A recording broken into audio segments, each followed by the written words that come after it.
নমস্কাৰ প্ৰিয় বন্ধু বান্ধৱীসকল, আপোনালোক সকলোকে মোৰ অন্য এটা ভিডিঅ'লৈ আন্তৰিক স্বাগতম জনাইছোঁ। আজি আপোনালোকৰ মাজলৈ মৎস্য অৱতাৰৰ এটি সুন্দৰ কাহিনী লৈ আহিছোঁ। গতিকে ভিডিঅ'টো স্কিপ নকৰাকৈ শেষলৈকে চাই থাকিব। বন্ধু বান্ধৱীসকল, ভগৱান বিষ্ণুৰ প্ৰথম অৱতাৰ হৈছে মৎস্য অৱতাৰ। পৃথিৱী যেতিয়া পানীৰে ডুবিবলৈ ধৰিছিল, তেতিয়া এজন ঋষিক ভগৱান বিষ্ণুৱে মৎস্য অৱতাৰ ধৰি পানীৰ পৰা ৰক্ষা কৰিছিল। মৎস্য অৱতাৰত ভগৱান বিষ্ণুৱে সেই ঋষিজনক সকলো ধৰণৰ জীৱ জন্তুবোৰক একগোট কৰিবলৈ আদেশ দিছিল। ঠিক সেই সময়ত এটা ৰাক্ষসে ব্ৰহ্মাৰ পৰা বেদ চুৰ কৰি পাতাললৈ লৈ গৈছিল। তাৰ পাছত ব্ৰহ্মাই পুনৰ জীৱৰ সৃষ্টি কৰাৰ কথা ভাবিছিল, কিন্তু অৱশেষত ভগৱান বিষ্ণুৱে মৎস্য অৱতাৰ ধৰি 4 বেদ ৰাক্ষসৰ পৰা উদ্ধাৰ কৰি পুনৰ স্থাপন কৰে। যি ৰাক্ষসে 4 বেদ চুৰ কৰি নিছিল, সেই ৰাক্ষসৰ নাম আছিল হয়গ্ৰীৱ। 4 বেদ চুৰ কৰি নিয়াৰ পাছৰে পৰা পৃথিৱীত জ্ঞান লুপ্ত হ'বলৈ ধৰিছিল।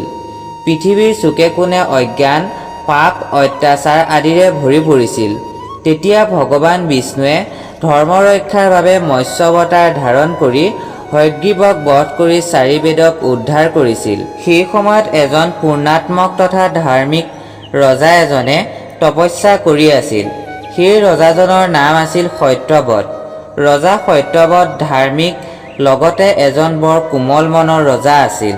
প্ৰিয় দৰ্শক, ভিডিঅ'টোৰ মাজলৈ আগবাঢ়ি যোৱাৰ আগতে আপোনালোকলৈ এটা ক্ষুদ্ৰ অনুৰোধ।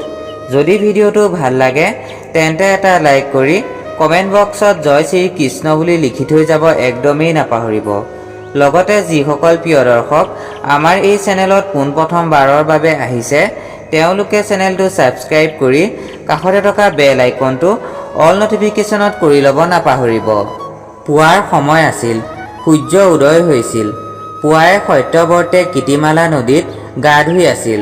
গা ধোৱাৰ পাছত যেতিয়া সত্যবৰ্তে তৰ্পণৰ বাবে পানী হাতত লৈছিল, তেতিয়া সেই পানীত এটা সৰু মাছ উঠি আহিছিল। সত্যবৰ্তে তৎক্ষণাত তেতিয়া সেই সৰু মাছটোক নদী পানীত এৰি দিলে।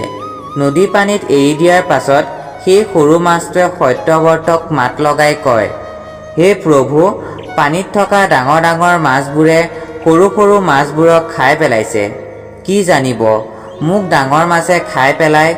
কৃপা কৰি আপুনি যদি মোক পানীৰ পৰা লৈ যায় তেন্তে মোক ৰক্ষা কৰা হ'ব। দয়া কৰি মোক ৰক্ষা কৰক। মাছটোৰ কথা শুনি সত্যবৰ্তৰ দয়া উপজিল আৰু তৎক্ষণাত মাছটোক পানীৰ পৰা উঠাই লৈ ঘৰলৈ লৈ আহিলে। ঘৰলৈ আনি এটা পাত্ৰত মাছটোক ভৰাই থ'লে। তাৰ পাছত এনে এটা অদ্ভুত ঘটনা ঘটিল যে একে ৰাতিৰ ভিতৰতে মাছটো ইমানেই বেছি ডাঙৰ হ'বলৈ ধৰিলে যে পাত্ৰটোত মাছটো নধৰা হৈ পৰিল। বন্ধু বান্ধৱীসকল, আশা কৰোঁ ভিডিঅ'টো ইয়ালৈকে ভাল পালে বুলি। ইয়াৰ দ্বিতীয় খণ্ড অন্য এটা ভিডিঅ'ত আপোনালোকৰ মাজলৈ আগবঢ়োৱা হ'ব। সকলো ভালে থাকক, স্বাস্থ্যৱান হৈ থাকক, এই আশা কৰোঁ। ধন্যবাদ।